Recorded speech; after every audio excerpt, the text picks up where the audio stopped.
Student, good morning all of you. एक बार फिर से आपका केमिस्ट्री की क्लास में स्वागत है। पीछे वाले टॉपिक में हमने पढ़ा था अल्कोहल के बारे में।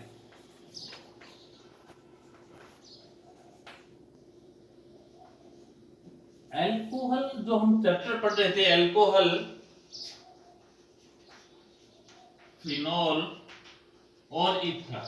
ऑक्सीजन पार्ट फर्स्ट हम पढ़ रहे थे कि ऐसे कोई क्रियात्मक समूह जिनमें क्या होता है, ऑक्सीजन सिंगल बॉन्ड के साथ आबंधित रहता है, तो उसमें हमने बताए थे तीन, अल्कोहल, फिनॉल और ईथर। तो अल्कोहल के बारे में हम पढ़ चुके हैं कि अल्कोहल का प्रिपरेशन किस प्रकार से होता है, अल्कोहल की फिजिकल और केमिकल प्रॉपर्टीज कैसे होते हैं, ठीक है ना। तो उसके बाद क्या है कि अल्कोहल के कुछ महत्वपूर्ण उपयोग भी है।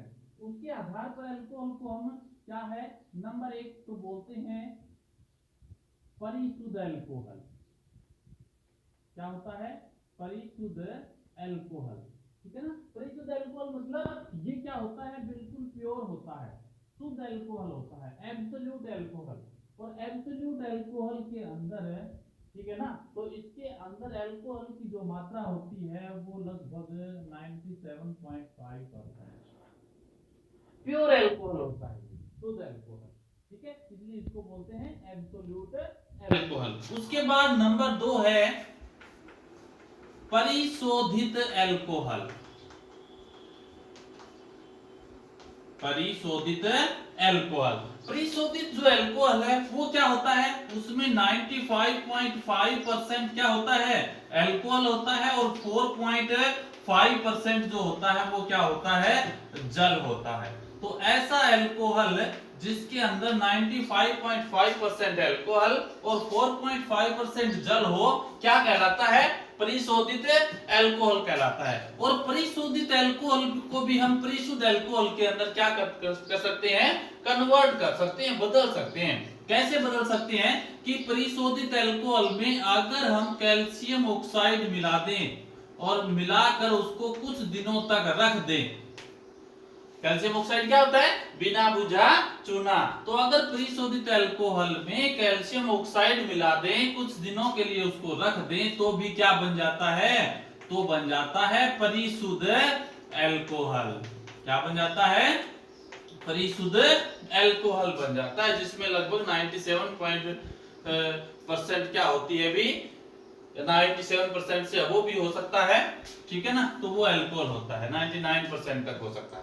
तो इस प्रकार ये क्या होता है, परिशुद्ध अल्कोहल, जिसमें 99% तक क्या हो सकता है, अल्कोहल हो सकता है। नंबर 3 क्या है, पावर अल्कोहल। पावर अल्कोहल का मतलब इसका यूज हम शक्ति के रूप में कर सकते हैं। शक्ति का मतलब इसको हम ईंधन के रूप में भी यूज कर सकते हैं, इसके रूप में, ईंधन के रूप में। क्योंकि आपको पता है कि जो पेट्रोल वगैरह होते हैं कि पेट्रोल का जो है खपत होती जा रही है, ठीक है, इसके जो सोर्सेज हैं वो काफी कम है। तो क्या करते हैं कि पावर अल्कोहल बनाते हैं। अल्कोहल से क्या करते हैं कि पेट्रोल के अंदर क्या मिला देते हैं, पेट्रोल के अंदर अल्कोहल मिला देते हैं, पेट्रोल के अंदर बेंजीन मिला देते हैं, और पेट्रोल में क्या मिला देते हैं, ईथर। तो पेट्रोल के अंदर अगर अल्कोहल, बेंजीन और ईथर मिला दें तो वो ईंधन बन जाता है, और इस ईंधन को गाड़ियों के रूप, फ्यूल्स के रूप में यूज कर सकते हैं उसको। तो इसको क्या बोलते हैं, पावर अल्कोहल कहा जाता है। उसके बाद नंबर 4 है विकृतीकृत अल्कोहल। अब नाम से पता चलता है ये डीनेचुरेटेड है, विकृतीकृत है, मतलब जिसका हम यूज ना कर सके। तो अल्कोहल का उपयोग क्या करते हैं, पीने के लिए करते हैं, स्वापक प्रकृति का होता है, ये हमने पढ़ा था। तो अगर उसको पीने के अयोग्य बनाना है, अल्कोहल को क्या करना है, पीने के अयोग्य बनाना है, तो उस अल्कोहल में या एथेनॉल में कुछ पदार्थ मिला दिए जाते हैं ताकि ये पीने के अयोग्य हो जाए। तो उस प्रकार के अल्कोहल को क्या बोलते हैं, विकृतीकृत अल्कोहल बोलते हैं। और उसको पीने के अयोग्य बनाने के लिए अल्कोहल में हम क्या मिला देते हैं, अल्कोहल में हम मेथेनॉल मिला देते हैं। क्या मिला देते हैं, मेथेनॉल, या पीरीडीन मिला देते हैं। पीरीडीन एक क्षार होता है। तो अगर अल्कोहल में हमने क्या मिला दिया, मेथेनॉल मिला दिया और पिरिडीन मिला दिया तो वो अल्कोहल पीने के अयोग्य हो जाता है। तो इस प्रकार के अल्कोहल को क्या बोलते हैं? विकृतिकृत अल्कोहल। तो ये कुछ अल्कोहल के बारे में था। कई बार एक क्वेश्चन इसमें डेफिनेशन पूछ लेता है, परिशोधित अल्कोहल या परिशोधित या पावर अल्कोहल। तो ये था अल्कोहल का हमारा टॉपिक्स जो था वो खत्म हो गया। अब हम पढ़ेंगे किसके बारे में? फिनोल के बारे में। अब फिनोल क्या है? फिनोल जो है, जैसे हमने अल्कोहल में पढ़ा था कि ये हाइड्रोक्सी उत्पन्न होते हैं किसके? एल्केन के। पढ़ा था ना कि एल्केन के या एलिफेटिक ग्रुप के। एलिफेटिक जो एल्केन है या एल्केन है उसमें अगर H का रिप्लेसमेंट हम किससे कर दें? OH से कर दें तो वो क्या बन जाते हैं? अल्कोहल। और फिनोल जो होते हैं वो एलिफेटिक की जगह क्या होते हैं? एरोमेटिक ग्रुप वाले होते हैं। ठीक है, इसको हम डिनोट करते हैं AR से। तो एरोमेटिक ग्रुप में अगर H का रिप्लेसमेंट हम किससे कर दें? OH से कर दें तो क्या बन जाता है? फिनोल बन जाता है। जैसे कि एरोमेटिक ग्रुप जैसे हो गया बेंजीन। बेंजीन किस में आता है? एरोमेटिक में आता है। जैसे ये बेंजीन हो गया। तो अगर हम बेंजीन का रिप्लेसमेंट हाइड्रोक्सी ग्रुप से कर दें, किससे? OH ग्रुप से कर दें, तो अगर हमने H को निकाल दिया और उसकी जगह OH ग्रुप ऐड कर दिया तो वो क्या बन जाता है? फिनोल बन जाता है। क्या बन जाता है? फिनोल। तो ये है फिनोल का फॉर्मूला, या आप इसको सिंपली इस प्रकार से भी लिख सकते हैं C6H5OH। तो ये एरोमेटिक चीज है। ठीक है, अल्कोहल जो थे वो क्या थे? एलोफेटिक हाइड्रोक्सी व्युत्पन्न थे, और फिनोल जो है वो क्या है? एरोमेटिक हाइड्रोक्सी व्युत्पन्न है। तो इस प्रकार फिनोल का फॉर्मूला है। अब अगर हम क्या करें? वर्गीकरण करें। क्या करें? वर्गीकरण करें। तो वर्गीकरण जो है वो इसमें क्या आएगा आपका? OH की संख्या के आधार पर ही आता है। OH की संख्या के आधार पर। तो OH समूह की संख्या, OH क्या है? हाइड्रोक्सी समूह की संख्या के आधार पर जो फिनोल है वो 3 प्रकार से होते हैं। कौन कौन से होंगे?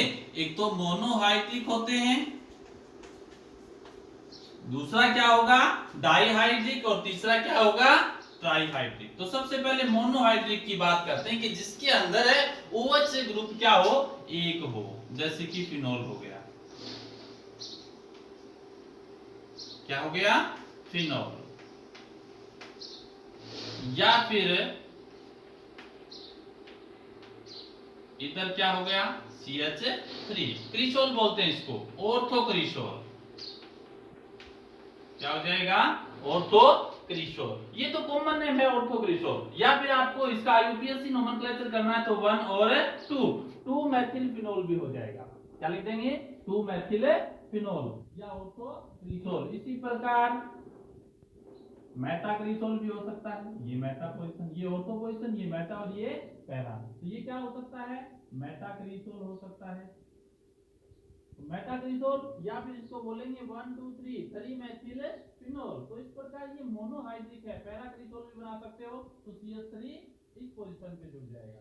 तो ये ऐसे कोई एरोमेटिक कंपाउंड्स हैं जिनके अंदर हाइड्रोक्सी ग्रुप की जो संख्या है वो कितनी है? एक है, इसलिए इसको बोलते हैं मोनोहाइड्रिक। उसके बाद नंबर 2 है डाइहाइड्रिक। अब डाइहाइड्रिक का मतलब इसमें OH ग्रुप की संख्या कितनी होगी? 2 होगी। फॉर एग्जांपल ये हो गया, या फिर ये हो, या फिर ऐसे। आप देखिए तीनों के अंदर OH ग्रुप की जो संख्या है वो कितनी है? 2 है। ठीक है, इसको बोलते हैं कैटेकोल। कॉमन नेम क्या है इसका? कैटेकोल। ऑर्थो पोजीशन पर अगर OH जुड़ा है तो कैटेकोल। या अगर इसका कॉमन नेम आपको लिखना है तो बेंजीन 1 डाइहाइड्रोक्सी हो जाएगा। ठीक है, 1 डाइहाइड्रोक्सी बेंजीन। ठीक है ना, 1 पे और 2 पे, 2 पे है 1,2 डाइहाइड्रोक्सी बेंजीन। ये क्या हो जाएगा 1,3 डाइहाइड्रोक्सी बेंजीन, 1,4 डाइहाइड्रोक्सी बेंजीन। तो ये डाइहाइड्रिक है, ये कैटेकोल, इसको कॉमन बोलते हैं रिसोर्सिनोल।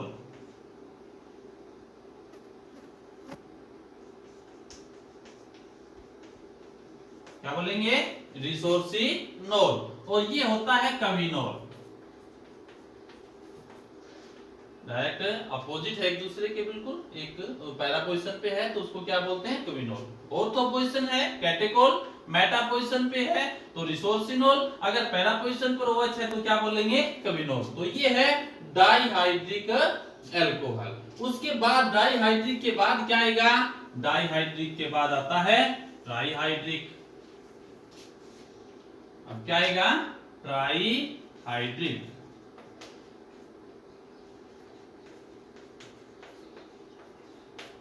अब ट्राइहाइड्रिक फिनोल की बात करें तो अब इसके अंदर क्या हो जाएगी, OH ग्रुप की जो संख्या है वो कितनी हो जाती है 3 हो जाएगी, जैसे ये हो,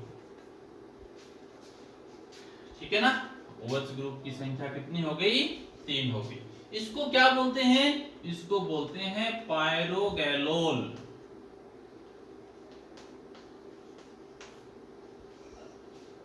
क्या बोलते हैं इसको पायरोगैलोल, ठीक है ना।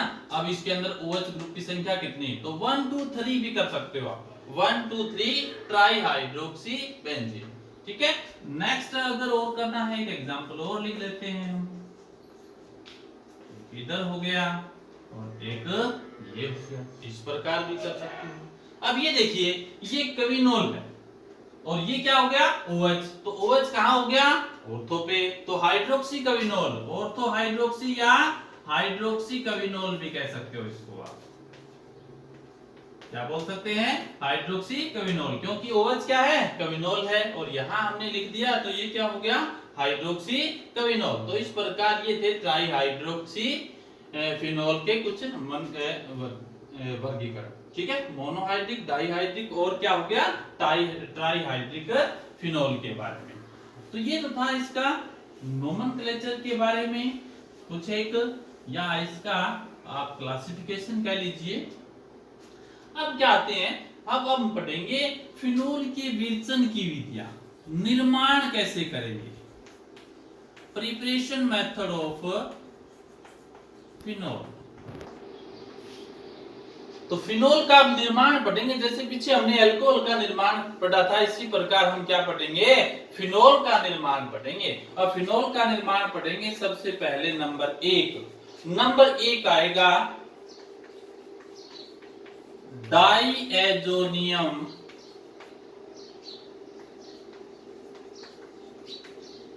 क्लोराइड से। क्या आएगा डाइएजोनियम क्लोराइड। तो सबसे पहले बात है कि डाइएजोनियम होता क्या है, डाइएजोनियम देखिए बेंजीन रिंग पे अगर N2 है ना तो वो क्या होता है डाइएजोनियम, और क्लोराइड है तो Cl हो जाएगा। तो N2 अगर Cl है बेंजीन रिंग पे तो उसको बोलते हैं डाइएजोनियम क्लोराइड, ठीक है ना। तो ये है बेंजीन डाइएजोनियम क्लोराइड। तो बेंजीन डाइएजोनियम क्लोराइड से हम क्या बनाएंगे, अब हम फिनोल बनाएंगे। तो फिनोल के निर्माण की जो विधियां पढ़ रहे हैं हम, तो बेंजीन डाइएजोनियम क्लोराइड से। और बेंजीन डाइएजोनियम क्लोराइड कैसे बनता है, बेंजीन डाइएजोनियम क्लोराइड बनता है एनिलीन से। एनिलीन की NaNO2 और प्लस HCl के साथ जब रिएक्शन कर दी जाती है ना तो किसका निर्माण होता है, बेंजीन डाइएजोनियम क्लोराइडों का निर्माण होता है। तो वहां से बेंजीन डाइएजोनियम क्लोराइड से हम अब किसका निर्माण करेंगे फिनोल का। तो हमने बता दिया कि बेंजीन डाइएजोनियम क्लोराइड कैसे बनेगा, एनिलीन की NaNO2 और HCl की रिएक्शन द्वारा बनता है, नाइट्रस अम्ल से बनता है NaNO2 और HCl, या कई बार इसको हम HNO2 के द्वारा भी क्या कर सकते हैं डिनोट दर्शा देते हैं। तो नाइट्रस अम्ल से रिएक्शन अगर करवा देते हैं एनिलीन की तो बेंजीन डाइएजोनियम क्लोराइड बनता है। अब बेंजीन डाइएजोनियम क्लोराइड की जो रिएक्शन है ना वो हम किसके साथ करवा देंगे, जल के साथ करवा देते हैं। कहीं भी लिख सकते हो आप N2Cl, कोई प्रॉब्लम नहीं है, ठीक है ना। यहाँ से लिख सकते हो आप N2Cl, ठीक है, इधर लिख सकते हो, इधर कहीं भी लिख सकते हो आप। इसकी हम क्या कर सकते हैं, जल के साथ, गर्म उबलते हुए जल के साथ इसकी अगर हम रिएक्शन करवा दें तो आपको पता है H पॉजिटिव, ये नेगेटिव, ठीक है। तो यहां से क्या हो जाएगा, Cl नेगेटिव H पॉजिटिव, क्या हो गया HCl, ठीक है ना। अब देखिए, अब यहां से Cl नेगेटिव अलग हो गया, अब नाइट्रोजन पे क्या है, पॉजिटिव चार्ज है, ठीक है ना। N2 पे क्या है, पॉजिटिव। इसका सिंपली रिएक्शन इस प्रकार से होता है, N ट्रिपल बॉन्ड NCl इधर पॉजिटिव, इस प्रकार से हम N2Cl को लिखते हैं। अब यहां देखिए नाइट्रोजन पे पॉजिटिव और इधर क्या है, कार्बन, तो कार्बन पे और इधर नाइट्रोजन, तो नाइट्रोजन जो है वो कार्बन की अपेक्षा क्या होता है, ज्यादा इलेक्ट्रोनेगेटिव होता है। इलेक्ट्रोनेगेटिव होगा तो ये अपने इलेक्ट्रॉन क्या होगा, इधर क्या कर लेगा, शिफ्ट हो जाएंगे। तो ये जो इलेक्ट्रॉन है ये नाइट्रोजन की ओर शिफ्ट हो जाते हैं। तो N2 यहां से इलेक्ट्रॉन लेने के बाद क्या हो जाएगा, N2 का निष्कासन हो गया, ठीक है, N2 और निकल गया यहां से। अब यहां क्या हो जाएगा, अब यहां से इलेक्ट्रॉन गए हैं तो कार्बन पे क्या रह जाएगा, यहाँ पॉजिटिव चार्ज, कार्बन पे क्या रह जाएगा, पॉजिटिव। अगर इस कार्बन पे पॉजिटिव है तो यहां से क्या कौन अटैच हो जाएगा इसके साथ, OH नेगेटिव। तो इस प्रकार क्या हो जाएगा, फिनोल का प्रिपरेशन हो जाता है। तो ये है डाइएजोनियम क्लोराइड के द्वारा किसका, फिनोल का प्रिपरेशन। तो यहां से हम डाइएजोनियम क्लोराइड से, तो आपको रटने की जरूरत नहीं है ज्यादा कि डाइएजोनियम क्लोराइड से हम फिनोल कैसे बनाएंगे। तो देखिए गर्म जल के साथ अगर कर देते हैं तो H positive Cl negative HCl remove. अब यहाँ क्या बचा, N2 पॉजिटिव, N2 पॉजिटिव बेटा, तो क्या ये कार्बन की अपेक्षा ज्यादा इलेक्ट्रोनेगेटिव है, तो अपने इलेक्ट्रॉन इधर शिफ्ट हो जाएंगे। यहाँ से शिफ्ट होने के बाद यहाँ कार्बन पे क्या हो जाएगा, पॉजिटिव। अब कार्बन तो पॉजिटिव है तो OH क्या रह गया, एक नेगेटिव, वो इसके साथ जुड़ जाएगा, N2 रिमूव हो गया, ठीक है ना। तो इस प्रकार हो गया डाइएजोनियम क्लोराइड से किसका प्रिपरेशन, किसका निर्माण हो गया, फिनोल का निर्माण हो गया, ठीक है। अब करेंगे हम नंबर 2। अब नंबर 2 करेंगे क्या,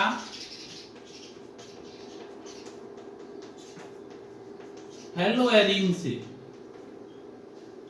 अब क्या करेंगे, हेलोएरीन से हम फिनोल करेंगे। हेलोएरीन, हेलोएरीन का मतलब ये हो गया हेलोजन, और एरीन का मतलब क्या हो गया, Ar।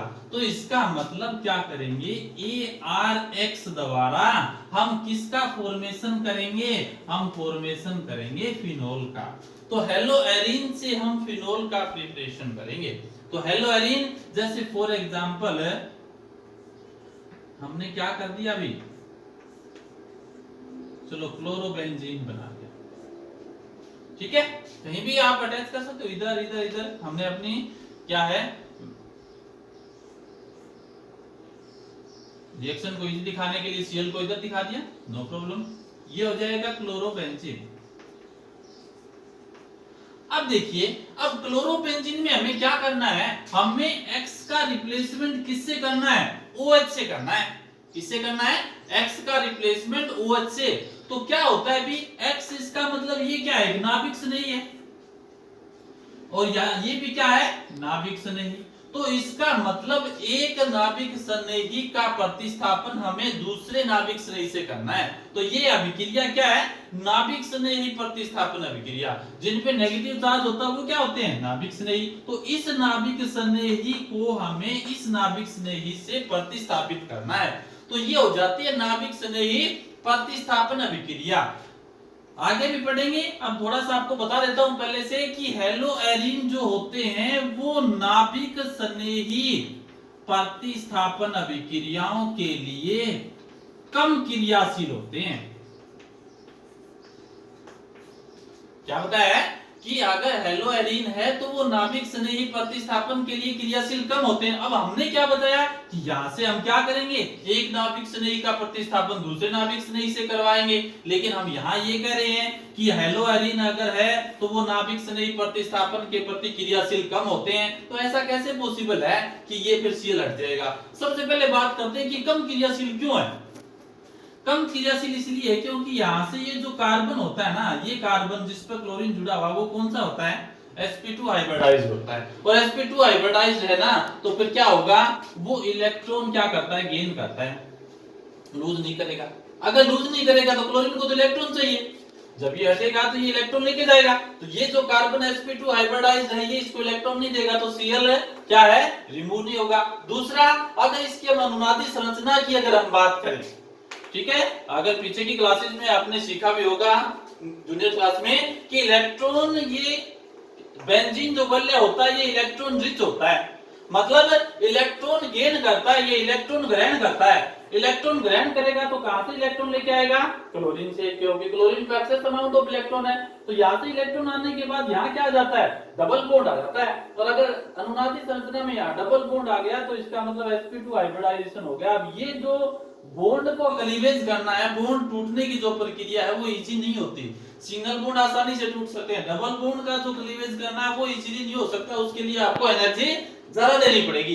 तो इसलिए कहते हैं कि एक तो बेंजीन वाले क्या होता है, रिच होता है, दूसरा ये जो क्लोरीन जुड़ा हुआ है वो कौन से कार्बन पे जुड़ा हुआ है, sp2 हाइब्रिडाइजेशन कार्बन के साथ जुड़ा हुआ है, इसलिए ये sp2 हाइब्रिडाइजेशन जो कार्बन है वो इलेक्ट्रॉन क्लोरीन को देगा नहीं, तो क्लोरीन यहां से रिमूव नहीं होता। तो इसलिए हम कह सकते हैं कि हेलोएरिन जो होता है ना वो नाभिक स्नेही के लिए कम क्रियाशील होता है, क्योंकि अगर जब तक ये नाभिक स्नेही नहीं हटेगा तब तक दूसरे नाभिक स्नेही का क्या नहीं होगा, आक्रमण नहीं होगा। तो हम क्या करेंगे, कुछ स्पेशल कंडीशन में जो ऐसा हो सकता है ना, लेस एनर्जी पे तो नहीं हो सकता, लेकिन अगर एनर्जी हम ज्यादा लें, मोर एनर्जी लें तो ऐसा पॉसिबल हो सकता है। तो यहां से हम क्या कर लेंगे, जैसे कि ये क्लोरोबेंजीन है, इसकी हम NaOH के साथ रिएक्शन करवा देते हैं लगभग 623 केल्विन टेंपरेचर पे और 300 एटीएम पे। तो अगर हम एनर्जी ज्यादा लें, क्योंकि बॉन्ड को यहां से क्लीवेज करना है, कम एनर्जी द्वारा तो बॉन्ड क्लीवेज नहीं होगा, तो हम क्या कर देते हैं, एनर्जी बढ़ा देंगे। तो अगर स्पेशल कंडीशन में अगर हायर एनर्जी लें और हायर अगर हम प्रेशर लें तो ऐसा पॉसिबल हो सकता है, ठीक है ना। तो यहां से क्या हो जाएगा, पॉजिटिव, इधर नेगेटिव है ना, क्या निकल गया, NaCl। अब यहां से देखिए इस कार्बन से क्लोरीन जो है वो ज्यादा इलेक्ट्रोनेगेटिव, तो यहां से ये Cl अगर हटेगा तो फिर यहां कार्बन पे क्या हो जाएगा, पॉजिटिव चार्ज। अब इस कार्बन के साथ क्या जुड़ जाएगा, OH। अब यहां क्या हो गया, OH, और प्लस किसका रिमूवल हो गया, NaCl का रिमूव हो गया। तो इस प्रकार यहां हमने हेलोएरिन से किसका फॉर्मेशन कर लिया, हेलोएरिन से हमने फिनोल का फॉर्मेशन कर लिया। तो ये प्रक्रिया थी हेलोएरिन से फिनोल बनाने की प्रोसेस। अब दो मेथड्स हो गए, अब हम पढ़ेंगे कौन सा, तीसरा मेथड।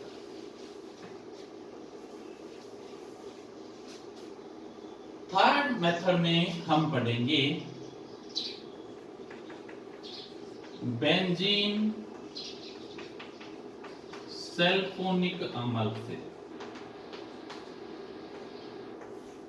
किससे पढ़ेंगे, बेंजीन सल्फोनिक अम्ल। बेंजीन सल्फोनिक अम्ल ये होता है, इसके साथ जुड़ जाएगा SO3H, बेंजीन सल्फोनिक अम्ल। अब इस बेंजीन सल्फोनिक अम्ल से हम क्या बनाएंगे, हम बेंजीन सल्फोनिक अम्ल से हम बनाएंगे फिनोल। क्या बनाएंगे, फिनोल बनाएंगे। तो बेंजीन सल्फोनिक, सबसे पहले तो कि बेंजीन सल्फोनिक अम्ल बनेगा कैसे, पहले ये देखना है। तो हम क्या करते हैं, बेंजीन सल्फोनिक अम्ल बनाने के लिए बेंजीन की रिएक्शन हम कर देते हैं किससे, H2SO4 से, फ्यूमिंग H2SO4 से, वाष्प। या तो फ्यूमिंग H2SO4 से रिएक्शन कर दो, या इसकी रिएक्शन कर दो किससे, ओलियम से। किससे कर दो, ओलियम से। ओलियम का सूत्र क्या होता है, H2S2O7। और नॉर्मली जो ओलियम होता है ना वो क्या होता है, नॉर्मल ओलियम H2SO4 SO3 का क्या होता है, मिक्सचर होता है, ठीक है ना। तो फ्यूमिंग H2SO4 से या H2S2O7 के साथ इसकी रिएक्शन, तो बेंजीन की रिएक्शन आप इसके साथ दिखा सकते हो, H2SO4 के साथ दिखा दो, या आप किसके साथ दिखा देंगे, ओलियम के साथ, दोनों के साथ दिखा सकते हैं। किस प्रकार से बनेंगे, देखिए मैं दोनों के साथ आपको फॉर्मेशन दिखा देता हूं, ठीक है, कहीं भी लिख सकते हो आप। H2SO4 को हम इस प्रकार से लिख सकते हैं, नो प्रॉब्लम, ठीक है ना। H2SO4, यहां पॉजिटिव और ये नेगेटिव, वाटर रिमूव हो गया, ठीक है ना। क्या बन गया, SO3 H का फॉर्मेशन हो गया, बेंजीन सल्फोनिक अम्ल बन गया। ऐसे कर सकते हो, या अगर ओलियम के साथ दिखाना है आपको, ओलियम क्या होता है H2SO4 और SO3, इसके साथ भी दिखा सकते हो, भी करवा देंगे। देखिए अब यहां से H2SO4 क्या है, H2SO4 ये देखिए, ठीक है ना, H2SO4 इसको हम ऐसे दिखा देते हैं, ठीक है ना, H2 अब SO3 रह गया, ठीक है, ये हो गया H2S2O7।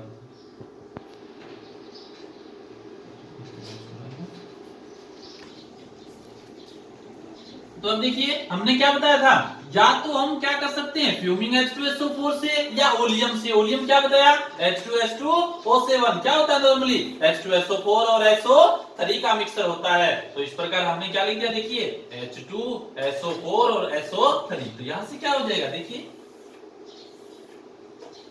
H2SO4 अलग हो गया, क्या हुआ यहाँ पर ये हाइड्रोजन H पॉजिटिव निकला, तो यहाँ से इसकी जगह क्या आ जाएगा SO3H, क्या आ जाएगा SO3H। तो यहाँ से H का जो रिप्लेसमेंट है वो किससे हो जाएगा SO3H से हो गया। अब ये बन गया बेंजीन सल्फोनिक अम्ल। तो इस प्रकार हम क्या करेंगे भी, बेंजीन सल्फोनिक अम्ल का हम पहले निर्माण कर लेते हैं, किससे, या तो H2SO4 से कर लो, अगर H2SO4 से नहीं करते हैं तो हम किसके साथ कर लेंगे, ओलियम के साथ कर लेंगे। ओलियम क्या होता है H2S2O7, तो हमने बताया कि ये H2SO4 और SO3 का क्या होता है मिक्सचर होता है। तो इसको हम इस प्रकार से क्या कर लेंगे, स्ट्रक्चर बना सकते हैं इसका। तो यहाँ से H2SO4 अलग हो जाएगा और SO3H इसके साथ जुड़ जाएगा, तो यहाँ से बन जाएगा बेंजीन सल्फोनिक एसिड। अब इस बेंजीन सल्फोनिक एसिड से हम नेक्स्ट वीडियो के अंदर क्या बनाएंगे, नेक्स्ट वीडियो में बेंजीन सल्फोनिक एसिड से हम किसका फिनोल का